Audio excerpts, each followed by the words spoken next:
Today, it's Edwin's Monday evening property rant.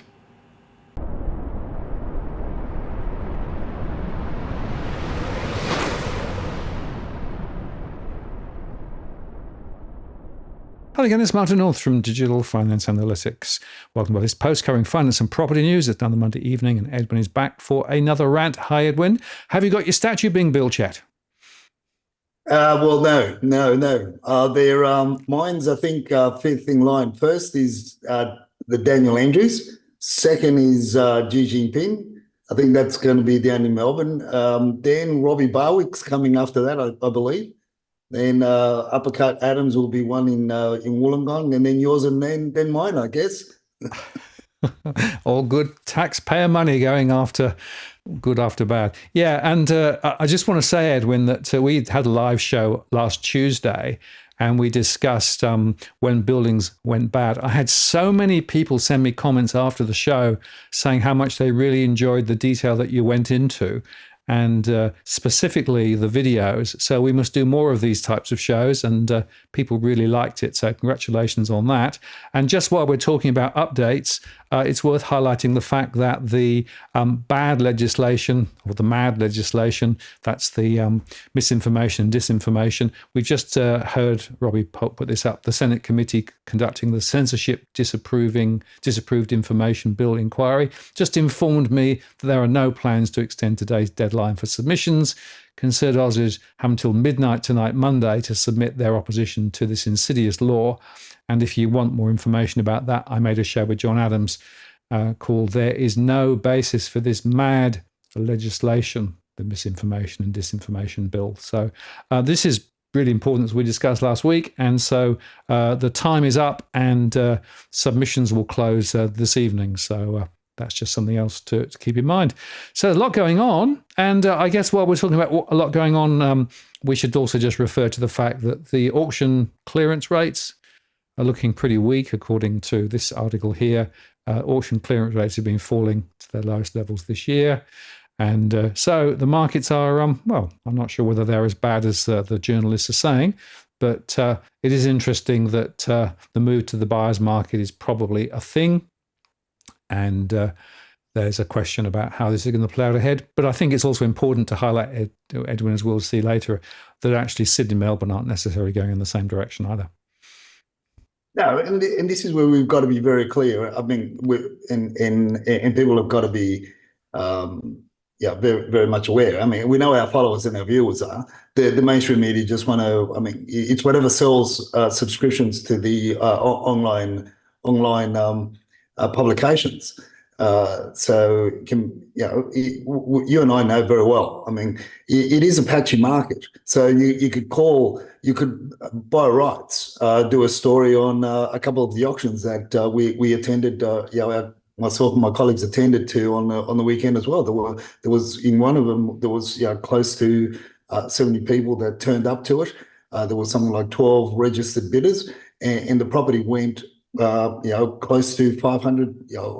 Just over $300,000 above the what we've sort of considered to be the reserve, and and a lot higher. 400 or so thousand above the guide. So we've got to be very, very clear and very detailed as to one. We know that there are a lot of strata lots coming on the market. We know that there's a lot of derelict properties that are coming on the market, and if you look at some of the other stories as well. There was a derelict one in Leichhardt. It had no back wall, and it still sold for over $2 million because a developer bought it for the value of the land, and is going to build a dream home because that's where they want to live. So, you and I talk about the stats, talk about the what the mainstream media say about the sentiment, but our viewers are more aware of how to look at the numbers and particularly where they want to live.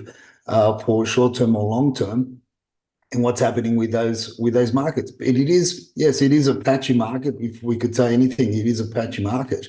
But more to the point, you just got to be careful what you're looking at, what you're going to get emotional about, or not get emotional about. You've got to really have all your checks and balances in place. I mean, look at last week's live rant. A lot of it we focused on even Albo's investment property, and that's coming up for auction, I think, on the 12th. So we'll be there. And I encourage our followers and viewers to come and say hi. But we're certainly going to be there for shits and giggles. At the moment, we don't. I can't convince any of my buyers. One of them that's one of our followers that's sitting in South Coogee. I won't mention his name. He wants to put a bid in, and he wants to start it at 1.5. But I said, mate, you've got to register. Who knows what Albo's going to let it go for? I don't think he's going to let it go for anything less than between 2 and 2.1, although the guide's 1.9. But he comes back. Let's see what happens. Let's see what happens on the day, and let's see how many people are going to rely on that dodgy building pest report that he commissioned.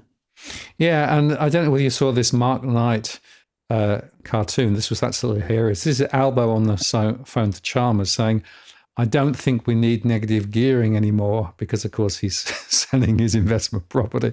I thought that was lovely, and it summed it up. Funny, isn't it? They've suddenly started talking about negative gearing and should they make changes. And, of course, there's this argument here that Labour members are pushing for negative gearing overhaul. Rank and file Labour members are urging the Albanese government to curtail negative gearing and capital gains tax cuts.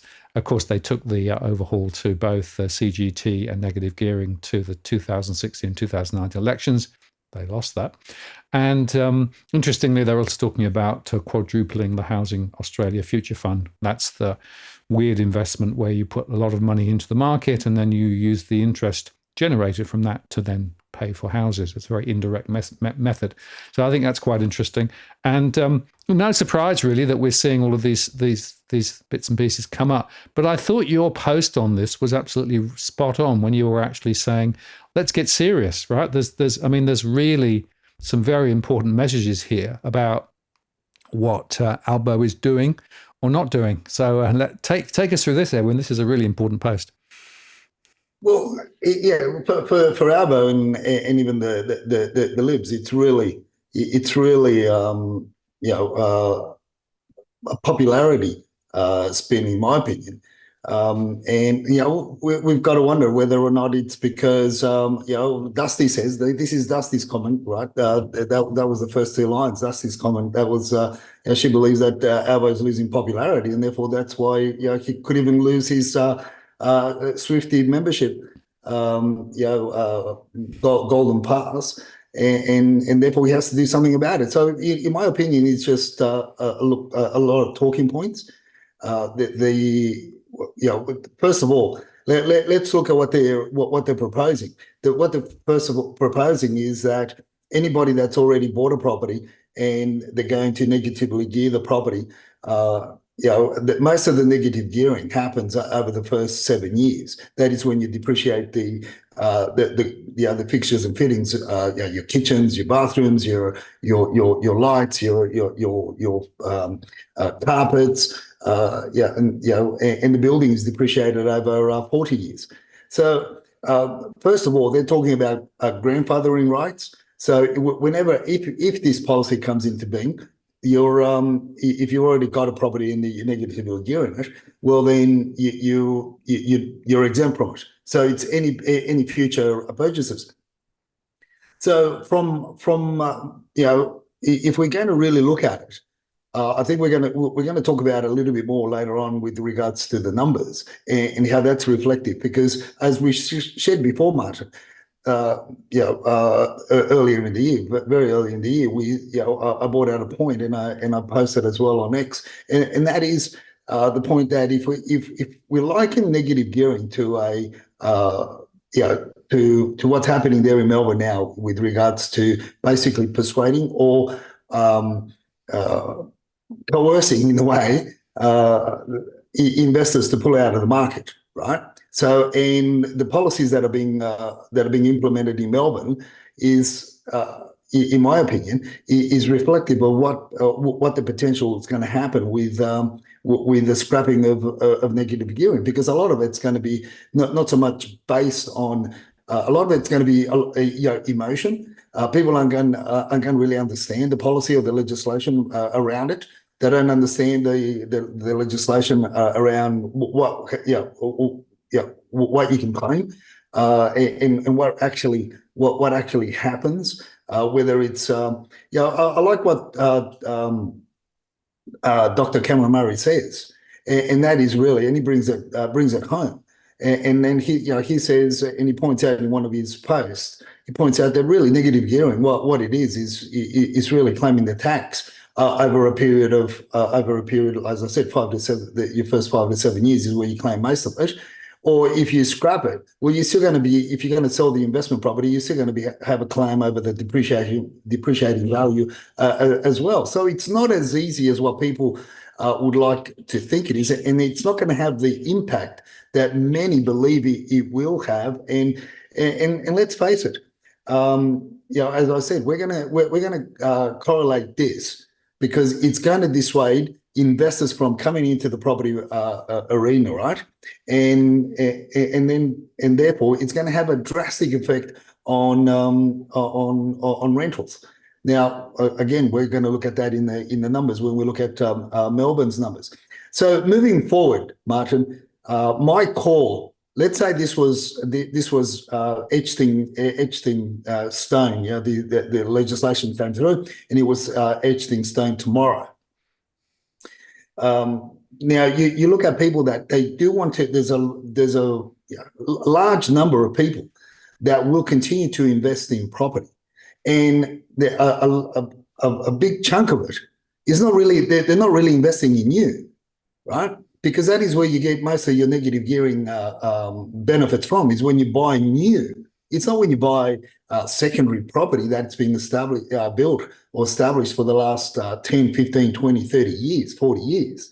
So there's going to be more of a focus on those properties that are more akin to what the first-time buyers really want to buy. Because the first-time buyers and any other buyer that wants to have a permanent roof over their head, they're not looking at bloody apartment blocks or strata lots in Whoop Whoop or out in the Never beyond the extremities of the Sydney region. You have Emu Plains and further on field where there is no real infrastructure, and it's costlier for tenants. So the first-time buyers don't really want to go into those areas in terms of high rise, and nor do renters as well. You've got to look at all this, as Kamala Harris took my favorite word, holistically. You got to look at this, holistically and in a holistic manner, and we got to have a better and greater understanding, what happens holistically across the board. So when you start looking at that, then you also look at what's happening in Melbourne. Yes, there have been some great stories about first-time buyers jumping in the market because they got a better deal on a property. But hold on a minute, why are the numbers still climbing, and why are the freestanding homes in the extremities of the Melbourne region, why are they still climbing at a rate of knots? We've got close to 30,000 listings on market in Melbourne now. Why aren't they being absorbed? Because that's not where the first-time buyers want to really live. That's not where they want to buy. When you rent, you make certain decisions, but when you want to live or have a permanent roof over your head as an owner occupier, your choices are, you become more picky, and this is why I put there in those points some answers, but not limited to first-time buyers that would want to come into the market. They can't get a bank loan, right? There are renters. There's a large pool of renters that can't get a bank loan to buy into the areas that they want to move into. They don't want to live on the fringes where most properties are located. That's for coming up for sale. Where there's no infrastructure, they don't want to live there. They don't want to bring up families where there's no infrastructure. It's going to be costly for them to commute anyway into where the place of work. And many first home buyers have the dream of buying into trendy areas. Let's face it, most of the people, and look, look, I'm just going to be straightforward. Most of the people that are complaining about negative gearing and that have got this post on social media, particularly on X, they don't want to live out in the western suburbs. I know a number of these people personally. They want to buy a house in the inner west. They want to have a property in the inner west or in the northern beaches or in the Shire. But it's gone beyond the price point. Even if the property is dropped by 30, 40, let's call it 50%, they're still not going to be able to get a loan anyway based on the deposits that they have on hand to get in. But they make a lot of noise. It's trendy to make a lot of noise, to get a lot of clicks, to get a lot of likes. So when you look at reality, that's from a perspective. In actual fact, the government isn't looking and hasn't adopted. Where the elephant in, it's not really. If we want to address negative gearing, we should really be genuinely looking at. If you want to address the housing affordability crisis and the rental crisis that we have now, as opposed to negative gearing, if we really want to address it, well, why don't we stimulate the market by as I've been saying for a very, very long time now, by supporting the workforce here that are here, and making it more attractive for tradies, for the particularly in the trades in the apprenticeship areas. Why aren't we making it more attractive rather than deterring them from the young people from joining the pathway to creating and building more homes and building more infrastructure? We're not. And the other thing that's so you and I have been talking about for a long time, as well as a lot of people, and that is we still haven't put a pause on the immigration policy.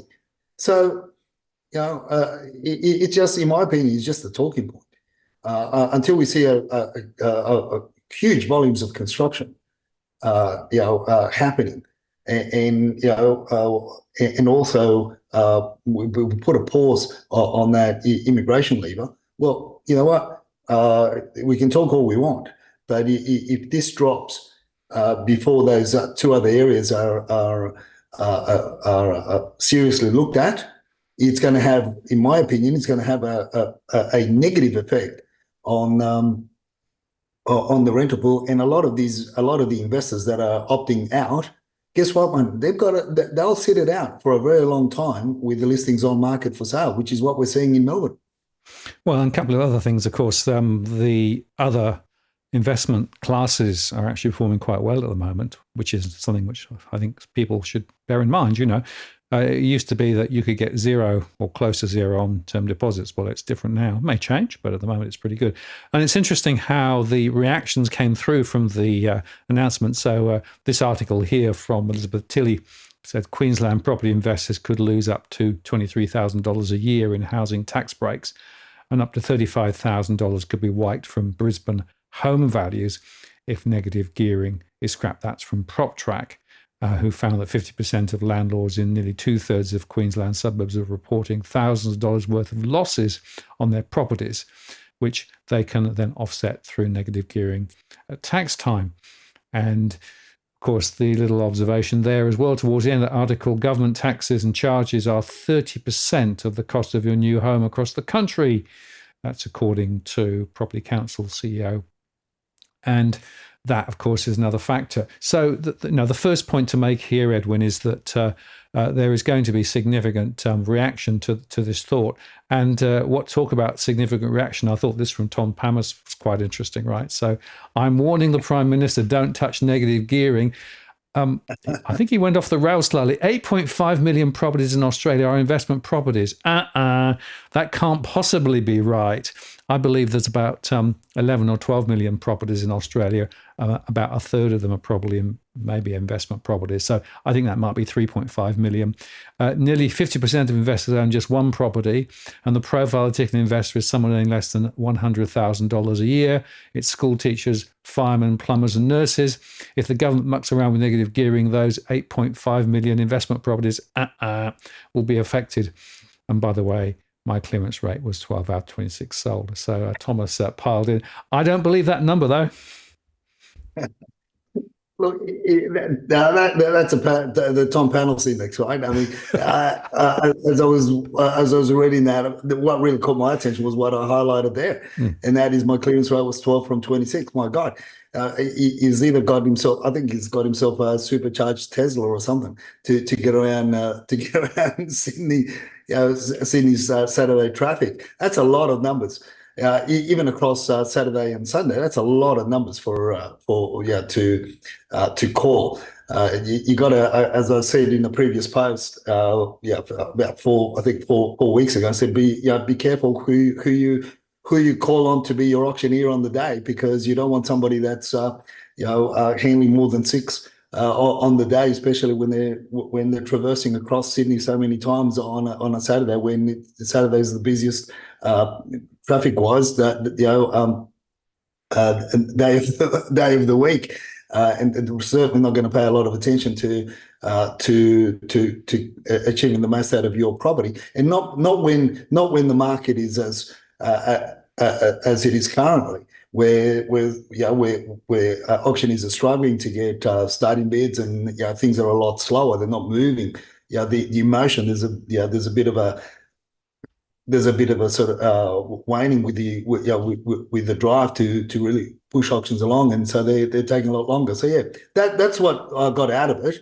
There is one thing though, he does point out, and this is what I said earlier on, and this is where, and based on the government policies, what they're wanting to implement, again, the negative gearing benefits individuals more when the property is brand new. Yeah. So what are we building? What are we building, Martin? We're not really building homes apart from the homes that are being built in droves in the outskirts of in the fringes of Melbourne, and also you could say the same for Brisbane. Redcliffe or further out. In the fringes of Brisbane as well, where you've got massive amount of homes, but even that has slowed somewhat. So what's the option for an investor then to move into? Is this going to stimulate? Is this going to sort of channel them into buying high rise? I don't think so. So this is where I say it's really. Be careful what you wish for right now, when you don't have all the cogs in your wheels aligned, because it's going to be a freaking bumpy ride. I mean, I used to ride do a lot of riding on road racing with some in my younger days, cycling with there were times where we'd clock 75, 80 kilometers in an evening when we used to train. And I'll tell you what, when one of those cogs on the old wheels, when that was out, you felt it. You felt it all the way. And this is what we're going to have. If these cogs are going to be out, it is going to be a bumpy ride. So unless the government wants to address it all, again, holistically, we're not going to. It's going to be tough. And I think it's going to be more of a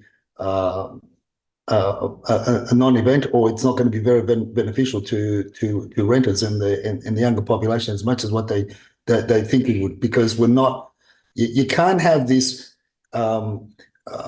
It's just off kilter. If you understand what I'm trying to get at, Martin, in my opinion, it's just really off kilter. You really got to address it. And I've been following Dr. Cameron's. He articulates it well. in the tweet that you showed, as well as a couple of other tweets that he's been bringing to attention. And I guess he also articulates it well because he also understands and has a bit more knowledge in the mechanics of it. Because he's an individual that I don't know how many he has now, but my understanding is that he at one stage he had up to 5 investment properties himself, so he knows how it works. Yeah, I've got Cameron coming back on, I think, in November, so it'll be interesting to have a further discussion there. But I was interested in the post that you also made the point, how the government tips the scales and puts their hand in your pocket through the transaction process. This is actually the article that you put up on X, sell high, buy high. But then there is, there's a whole lot of things, isn't there? Yeah, and this is in relation to capital gains tax, and David Taylor put up a post there talking about making a slow remark about let me walk that back. Making a remark against how an individual made $1 million on a property, alleged $1 million on a property from buying in 2020 and then selling it in 2024. And this is when I tagged him on it, and I said, "Hey, hold on a minute. Let's look at the real. Let's look at the real numbers here. Let's look at what it is. It's not tax free per se. They get it in a different. They get it in a different way. And again, this is a discussion that's been prevalent on social media.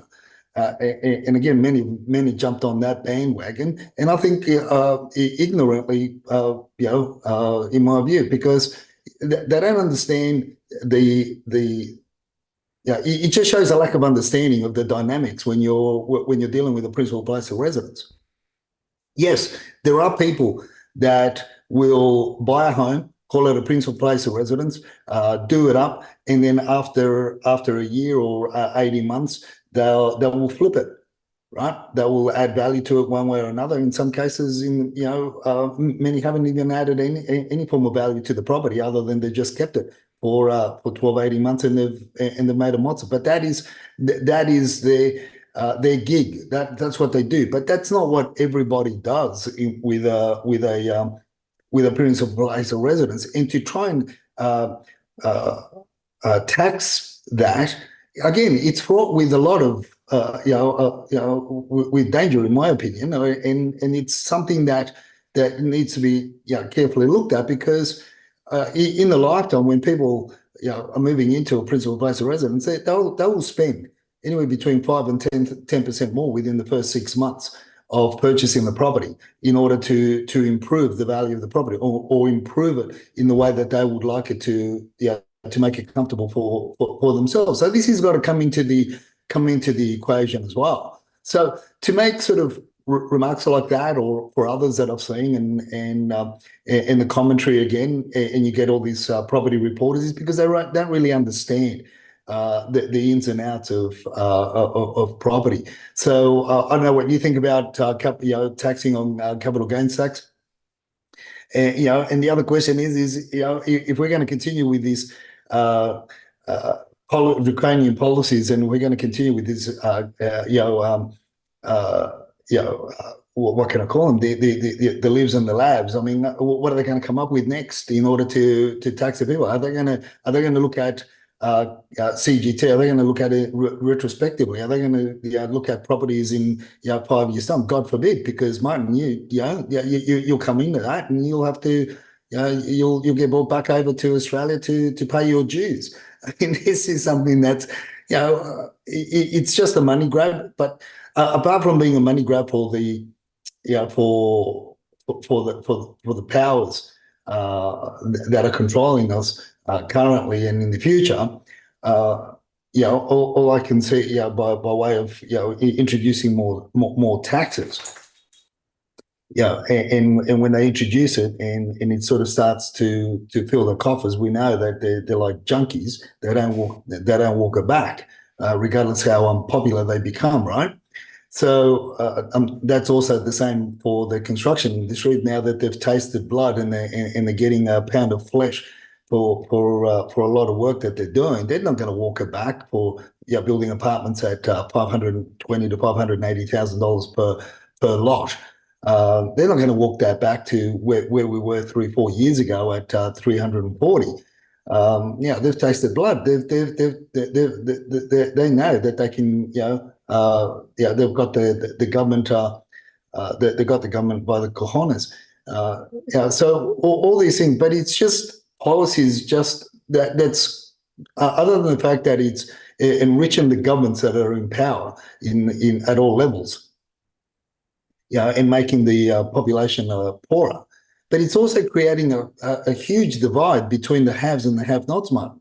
Because all these policies, all these talks, and all these things they're talking about, it's really discouraging a lot of the younger people from aspiring to have their own principal place of residence. And it's really, if anything, it's working against the desired effect that they would like to think, because they're just saying, well, shit, why? And then you're going to have the same effect that we've got over in China, which is basically the last generation, and the population is experiencing a cliff where the numbers are just going to receding astronomically. And that's going to create other economic issues internally as well. Then what do? Do we bring in more migrants because the younger generation don't want to have children, don't want to have families because they can't afford it, or they're going to be living in a shoebox with no ventilation, with very little ventilation and very little maintenance, and they're just going to become ghettos? I mean, I don't think so. So we've really got it all. We've got it all wrong. But my thing still is after reading about it, listening to different people, or reading a lot of the commentary, it's just a talking point. It's not going to happen. They're not going to, not this time around. Albo's unpopular. He's going to lose his Swifty membership. That's my call. It's not going to happen in this cycle. Who knows what's going to happen in the next cycle, but it's not going to happen in this cycle. No, reminds me of the adage about when you're sinking in quicksand, don't keep struggling, just relax. And unfortunately, what we're doing at the moment is we're continuing to struggle in the quicksand of high house prices. And, there are winners and losers in that. So if you're sitting on a property that's going up in value, your theoretical value is increasing, which is, nice. But you have to crystallize it. And then when you come to crystallize it, you may or may not actually get what you think. But I would make the point that governments already have their hand in your pocket when it comes to things like stamp duty and all those things.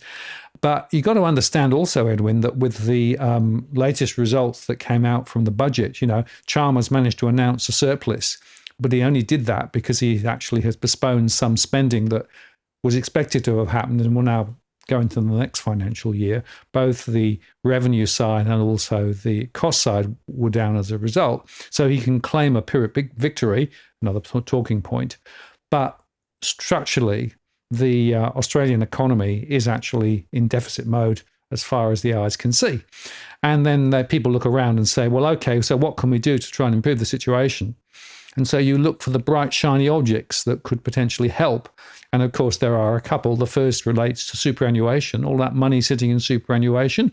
Well, can we find ways to tax that more? And of course, they're doing that at the margin already with the new legislation coming in with large super balances.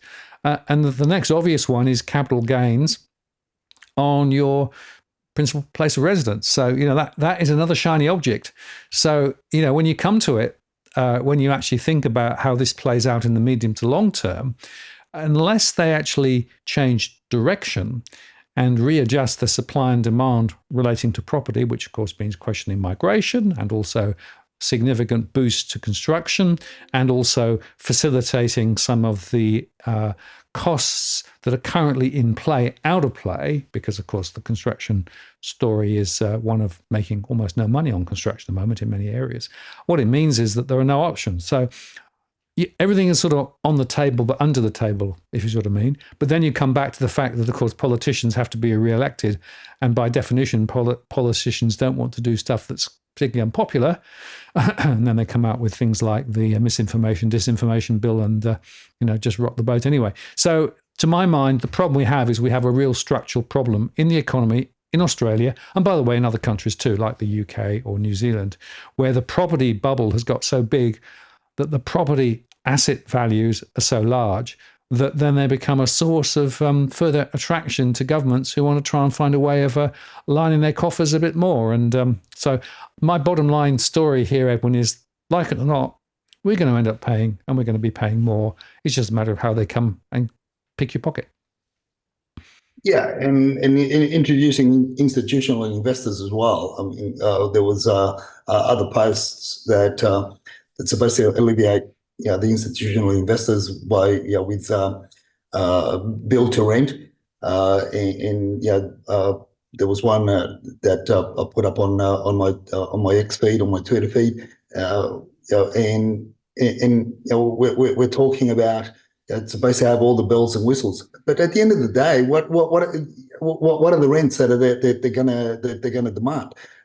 So far, in these schemes, you get the institutional investors that have come in. They're charging anywhere between 20 and 30% above the market rent anyway. Yep. Right. So it's not really helping the rental prices by way of in terms of the rental stress. But they're saying, but our buildings are new and shiny, and we've got swimming pools, and we've got this, and we've got that. Yeah, right, fine. And how long are they going to be new and shiny before they start becoming they either become ghettos, or they become exclusive. So therefore, if you can't afford to live in it, well, you just like, so again, we get a huge divide in our society between the haves and the have-nots, and we're going to end up with that, with the haves and the have-nots in the rental arena as well, whether we like it or not. So that's the point. Going back to the capital gains side of things in terms of selling your principal place of residence, look, it's gonna. You think about it, Martin. If you bought your property, let's say you bought it for round figures. Let's say you bought it for $2 million, right? And then you sold it 10 years down the track. 10 years have gone by, and you've done well, and you've doubled your money, and you're going to be buying. You're going to sell it for for $4 million.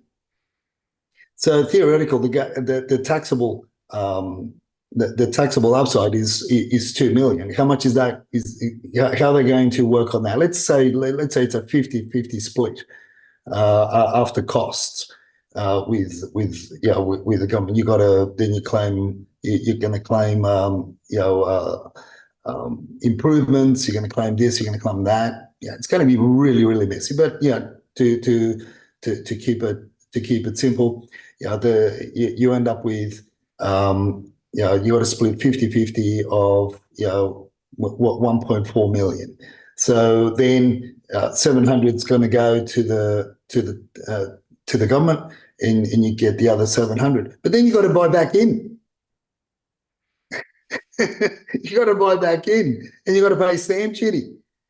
And you're buying in, and guess what? You can't buy back in the area, because what you could to downsize, right, in the area, you're out. So what are you going to do, Martin? What are you going to do? The simple answer, the quick answer to that question is, you're not going to sell. Mm. You're not going to sell it. You're going to stay put. You're going to say, stuff it. I'll stay here. I'll do something internally. I'll divide the house in two. Get another family member to come in, or the grandkids to come in and get whatever. We're just going to share. That's what's going to happen. And then what are these these people that are calling for? Yes, we got to get there. It's only going to cost you more to buy into the area that they say desire. Because why? Because unfortunately, a lot of these people that make the most noise, the majority of them, don't want to live in the West.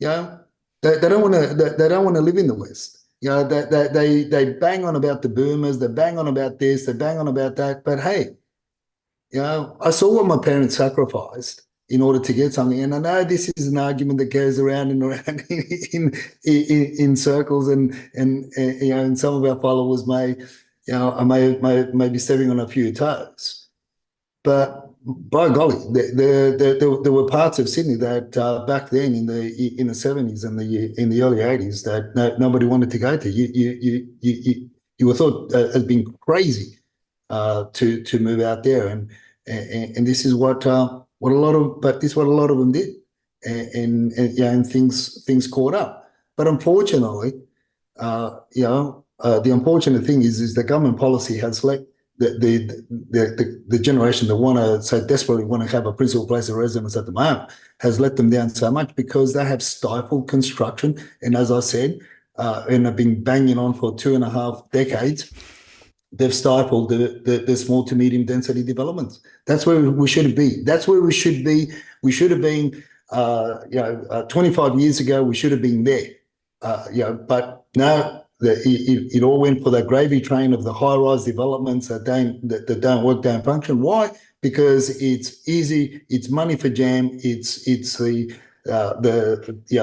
different levels of government, from your local government to your state and federal government. They're like I said, they're just like junkies.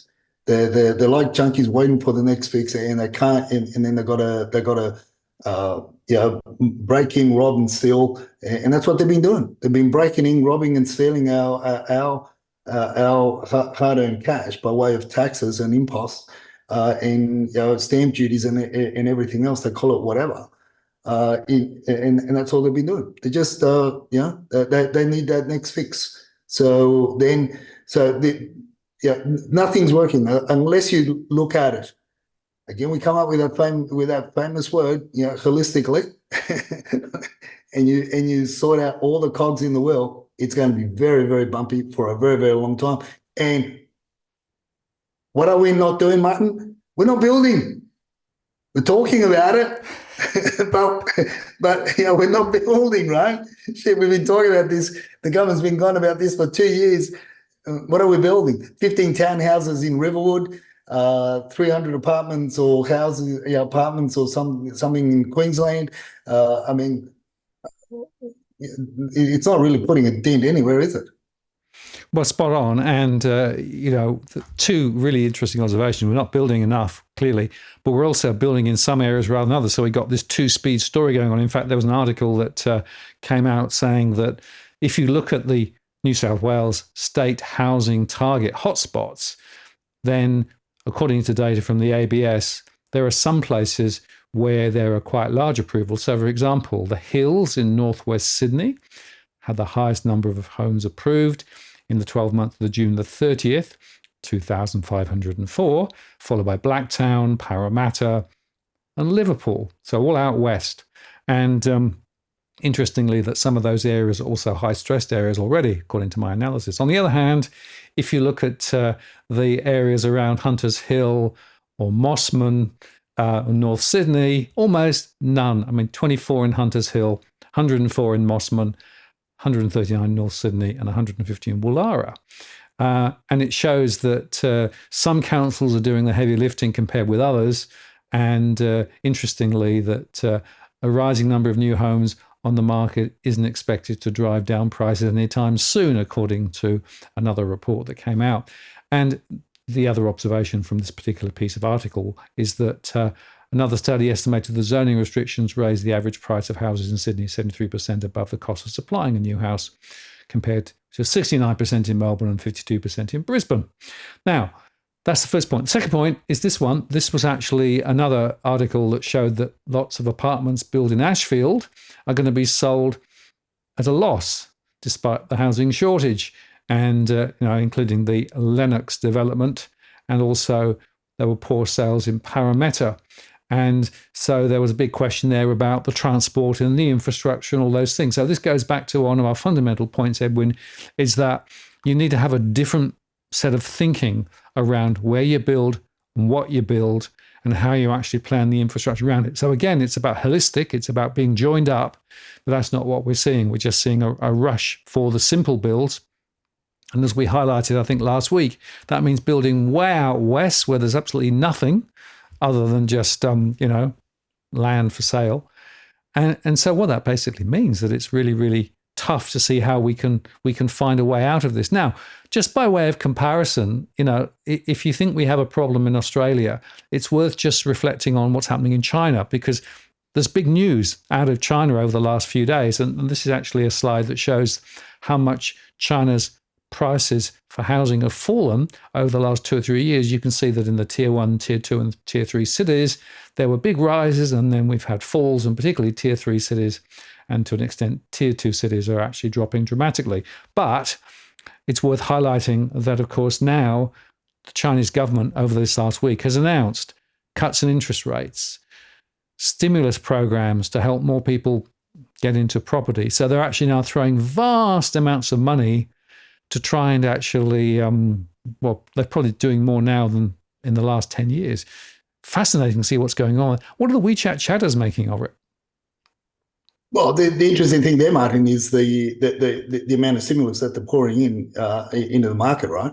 And what you've got is institutional investors from abroad that are basically buying into that. And it's very bullish at the moment with regards to, I'm not talking about the property area, but in terms of what they see in other in the shares and the share market and other investment types there in China, and it's very, very bullish. The interesting thing though is that the WeChat chatterers, they're saying be careful what you think, and if you're going to dip your toes in here, how long is it going to last for? And the majority believe that, from what Dusty tells me, that this is only going to be short-lived. In the upside that this bringing interest rates to zero, bringing the stimulus that they've brought in, and the so-called positive trend that they're experiencing at the moment, and that's going to fail, and then they'll try something else before. Because they're desperate. They are desperate, and the unfortunate thing is it's all in moving towards something that many of us know that many parts of the world are going to move into, because it's for the reset, and that is a hot war. That's what they're saying. In terms of what they're talking about specifically, I mean, as I said earlier on, the People's Bank of China, they rolled out their most significant set of monetary easing policies since 2015. But the question is. It was designed to address China's ongoing property sector challenges, which is only going to get worse, right? And to provide a broader boost of economic growth. They'll feel that for a little bit, and a lot of institutional investors that are investing in China are going to get more than the fingers burnt. But the question is, Martin, is it having the desired effect? And what Dusty says is we really need to learn for what's happening there, because the same, or not same, but it's all centered around government policies that are also not really working here. And what are they doing? They're boosting this, and they want the young generation to basically go out there and buy in high-rise developments, because that's all they build, in those tofu towers, in those ghost towns, which are basically in the fringes of second and third tier cities. But the young people don't want to go there, Martin. So really, it's having a negative impact or negative effect with the younger generation. They prefer to stay at home because they know they're saying over and over again, we are the last generation. Why should we want to? Why would we want to go from a first tier city, living with mum and dad, being on or ordering shit with WeChat, buying stuff with WeChat wallet, getting food delivered to the house, playing games online, watching TikTok all day?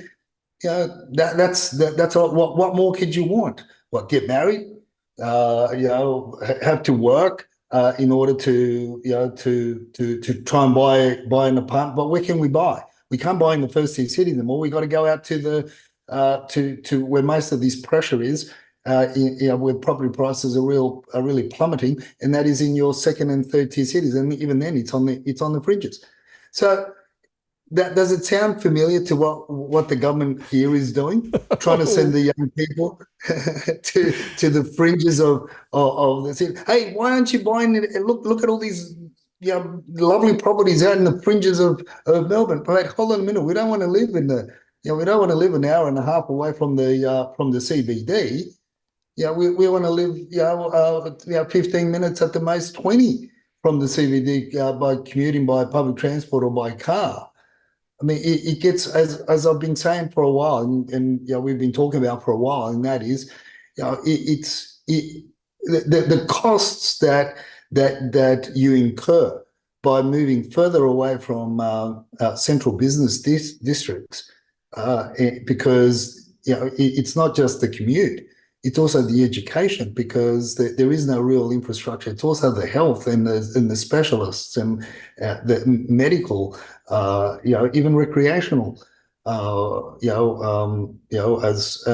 we're a country that we're so proud of our weekend sports and our accolades and achievements in sport, in Olympics, the Commonwealth Games, being such a small nation. I mean, all that's just going to dwindle and die away.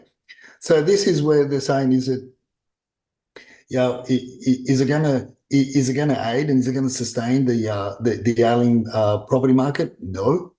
And this policy failure is then further exacerbated here in Australia, when we're now pushing hard, and they are fast tracking. Wait for it, Martin. They are fast tracking. The government's fast tracking, the 90 to 100,000 professionals, construction professionals. But guess who's the people that are primary on that list? Architects, engineers, civil engineers. I mean, we don't need architects. How many more architects can you have to build a shoddy high-rise development? How many engineers do you need to draw engineering plans for these shoddy high-rise developments that are going to be built all over, all over Australia? So it's policy gone mad, policy gone wrong. So we're bringing in, fast tracking these, when we should be really, again, I'll say, we should be focusing more on the on the tradies, and more to the point on that the apprenticeship, which was the vein, one of the arterial veins that built this nation, but we've lost that. So what do we want? More architects. When do we want them? Now. Yes, that's right. And it is, of course, the point. And you made a really interesting post back in October 2023, and we'll just want to go through that now. The fact of the matter is that if you look at the migrants coming into the country, the majority do not want to work in construction. And, you can go through those points. And the fact is, it is massive policy failure, isn't it? It is. And again, how many architects are you going to get picking up a shovel? New migrant architects, new Australian citizens, permanent residents. Are you going to get picking up a shovel and digging a trench? I don't know. We're going to have some real funny. We made fun of the Irish. How many Irishmen does it take to change a light bulb? But it's laughable. It really, really is laughable. And we've been saying all along, there are different. The focus is just so wrong. And then we go back to the basic point: where are they going to be housed? And if we're going to bring in individuals, from abroad that have got these qualifications. Guess what, Martin? They've got a lot of money. They will come with a lot of money, and they will buy into your areas, your desired areas that depending on the ethnic background, and again they will drive and they're not going to want to live in apartments. They'll be opting and choosing to buy housing, which is again fundamentally this is what what's the desired residency for many, not all. I mean, I didn't mind living in an apartment. When I was very close to the CBD, it's got its benefits as well, but the majority don't, and this is going to put more pressure on that side of the equation, particularly in your Sydney region. Spot on. And it is interesting that the story about migration and the story about, we need to bring more people into the country, I still go back to this recursiveness, right? So we bring 1 million migrants in and we haven't got enough homes. So we now bring more migrants in, trying to get more builders to come in to build more homes for the migrants we've just come in. Wouldn't it be better to dial the migration number back down to a more sustainable level and, deal with the building for the people we've got here rather than actually try and solve a problem by creating another problem? It seems to me that we're so short-sighted. The story just goes on and on and on and on and on. And if you want another angle on the story going on and on and on, the UK is actually also interesting. Here's an article here. Landlords to be banned from renting out homes that are not energy efficient. So now in the UK, they're talking about eco upgrades required for property investors. They'll be given up to 2030 to do that. Now, does that remind you of any state in Australia, Edwin? Melbourne? Yeah, well, that's it. And this is what we've been very critical of, and we've been looking at with regards to this failed policy on the run, but not addressing the real issues, the many elephants that are in the room, and this is the unfortunate thing, Martin. I mean, somebody said to me the other day, so you talk about supporting and helping the apprentices. So, well, let's say you had you wore the hat, what sort of policy would you bring? Well, why isn't the government, one of them that I said was, why isn't the government kicking in $5,000 on a yearly basis for apprentices, new apprentices, and existing apprentices for tools? Because the tools are some of the specialist tools can be very, very costly. That's one. Subsidize their incomes, because you've got fourth year apprentices in the electrical trade. In many cases, I think the award is about $27 an hour.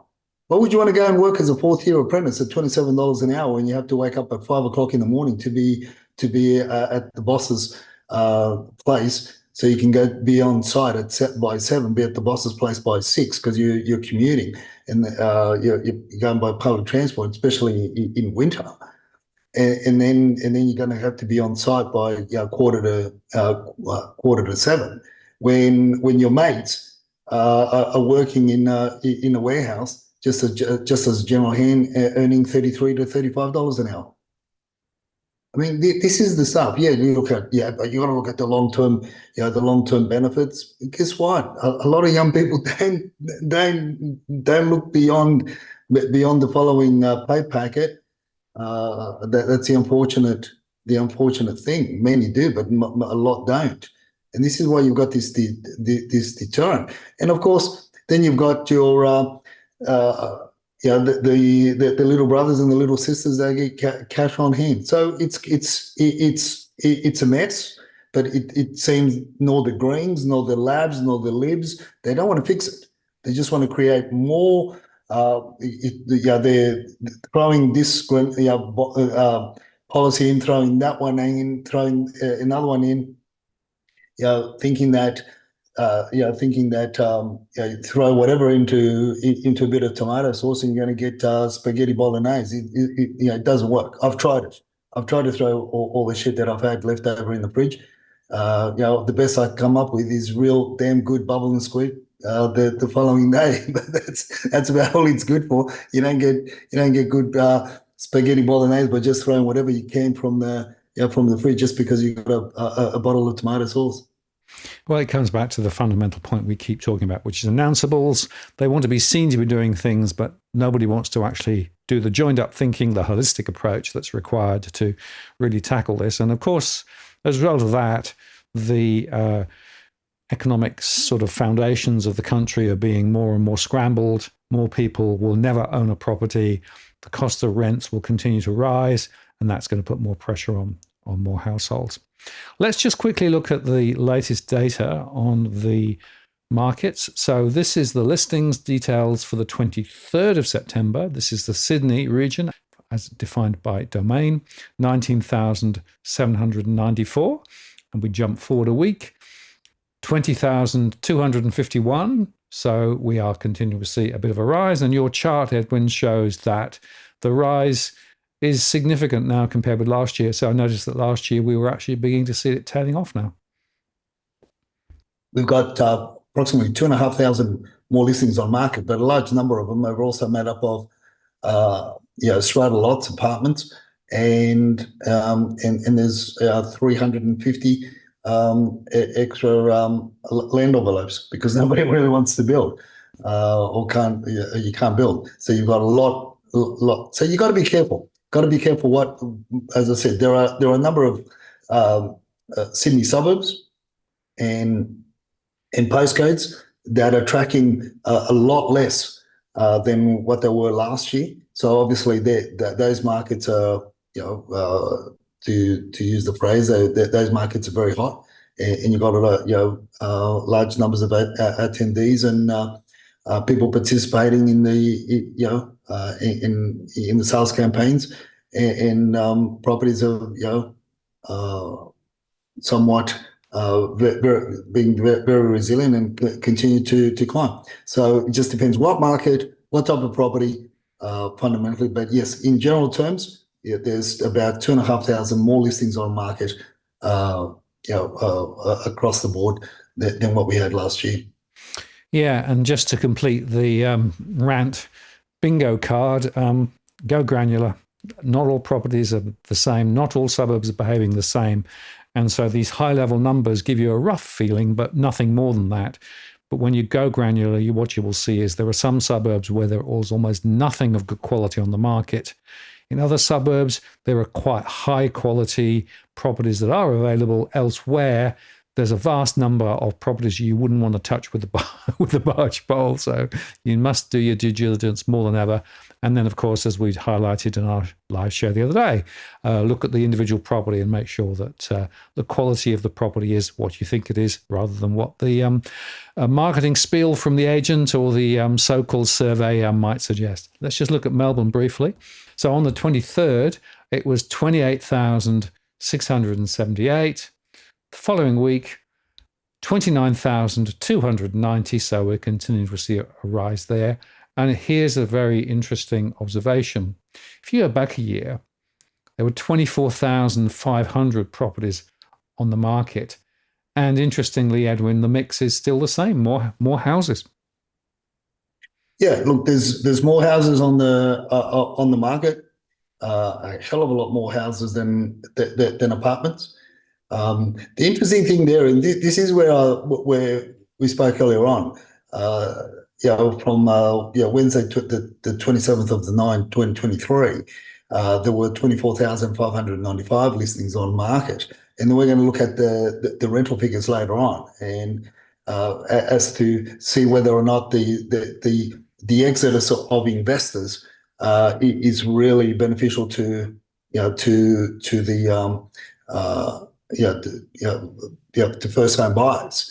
But obviously, what we spoke on about earlier on. So depending how you read the numbers, each can form their opinion. But we've almost clocked the 30,000 listings on market, and I think that's going to has the potential to climb well into the mid 30s as more and more investors exit from Melbourne. And let's not forget, now with this, give me another reason. Investors are just that are sitting on the fence, that are not knowing whether or not they're going to leave. I mean, they're just saying, give me another reason. Why I should sell my investment property in Melbourne and get out. And I think what we spoke earlier on is the latest, and that is you're going to be paying for.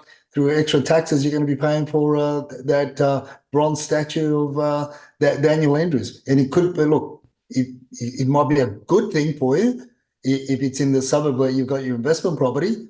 The values of those homes may go up, or those apartment blocks may go up. Who knows? It's a lottery.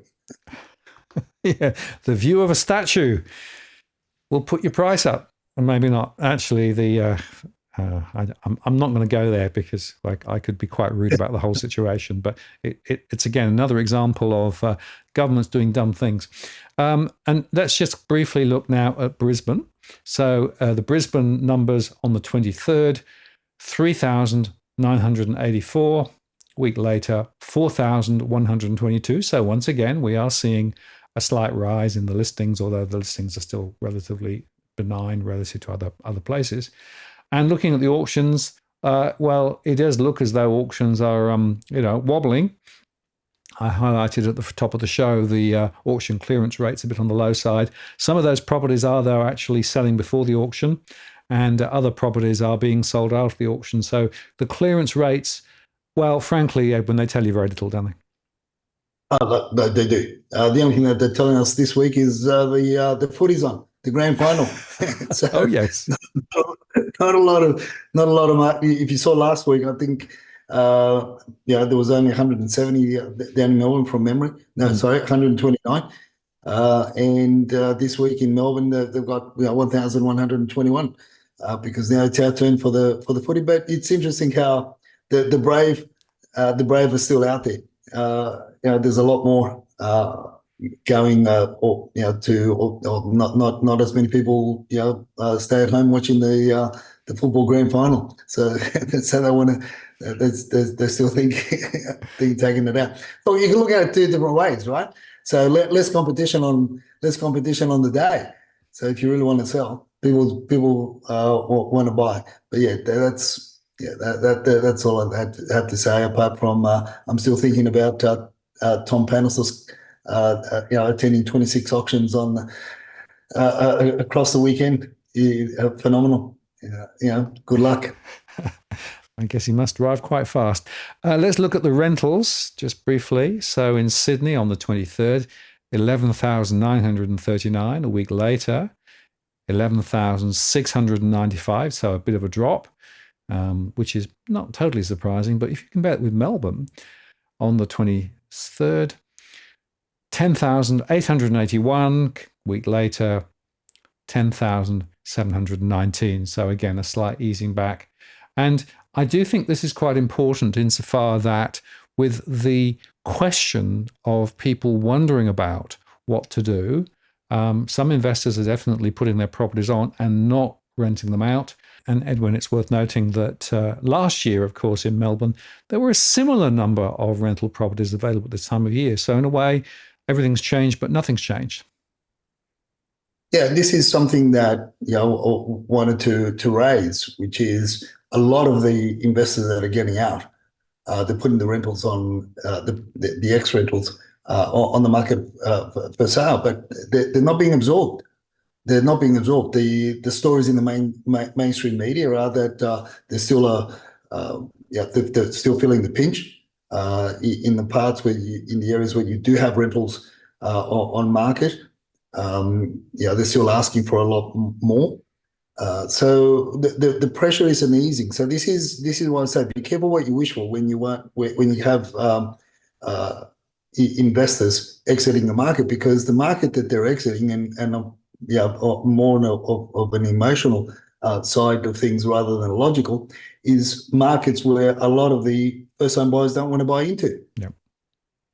No, spot on. And again, I've had a couple of one-on-one conversations this last week with property investors in Melbourne who have done the math and were horrified at just how little the cash flow was supporting them, and now the expectation of capital loss rather than capital growth over the next little while. And so they are definitely looking to get out. And it's interesting that you make the point about where they're selling from. So they are actually selling now in areas even closer into the city. So this isn't just an outer suburban problem now in Melbourne. It's actually much broader as well. And so the economic downturn that we're seeing coming through in the property sector in Melbourne is absolutely hitting the investment sector. That in turn isn't necessarily, though, putting more properties on the market for investment. And a lot of first-time buyers in Melbourne cannot afford to buy those properties, even if they actually drop the price a little, because the borrowing capacity, the borrowing power, is now still about 40% down from where it was. So it's a mess. Yeah. So So we just got to be careful. Like I said, unless you start addressing the all the issues that are at play, it's going to be very, very bumpy as we continue to move forward. And the sad thing, Martin, is that we're not building. We're simply just not building. Yep. We're not. Again, we go back to our insider in HIA that said that we're going to be lucky to get to 95,000 completions in construction in dwellings this year. And I dare say we're probably closer to 80,000 rather than 95,000. And next year it's even going to be it's going to be the same, if not less. Because why? It's all talk. Everyone's talking, and those that can build don't want to build because they're waiting for the piggy bank to be cracked open. In other words, they're waiting for the government stimulus to give them an incentive to build. The ones that are building smaller developments in terms of apartments. Your medium density apartments, whether it be 36 to 42, but they're in very exclusive areas where they are going to get a big return on them. And there's a lot of many of our followers, they're in Sydney. They'll see a lot of areas, different suburbs across Sydney where you've got the duplex style developments, and these are developers that were once tied in with high-rise developments that don't want to build the high-rise because there is just no money. So they've channeled their funds and their resources into duplexes, but and they're taking it easy. They're sitting back because less stress. They don't want to look after too many sites, and they're making good money from that. But where fundamentally where the government says that they're going to basically crank it up is in high-rise development, but I don't see a lot of that. I don't see a lot of digging around Sydney, even in the west.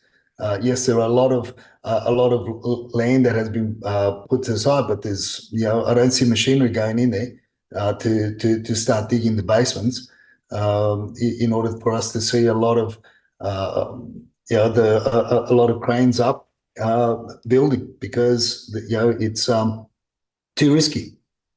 Spot on. Well, I think we're going to see this all come apart, come unglued over the next few months as the lack of supply bites.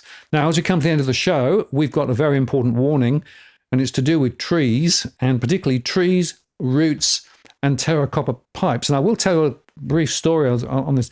I had a property in the centre of Sydney, and I was noticing that the water wasn't running away, so I actually got one of these guys to come with their camera and went and looked down the pipe, And it was amazing. He showed me the image of the tree that had come into the terracotta pipe and just had grown, because they love it. It was all the water, and grown and grown and grown. So he had to go down and sort of snip them all away to ease it up. The trouble is, if you don't actually do that sort of testing and, making sure that you've got issues, if you've got that type of plumbing, you may have problems, very, very significant problems, and it could be quite costly.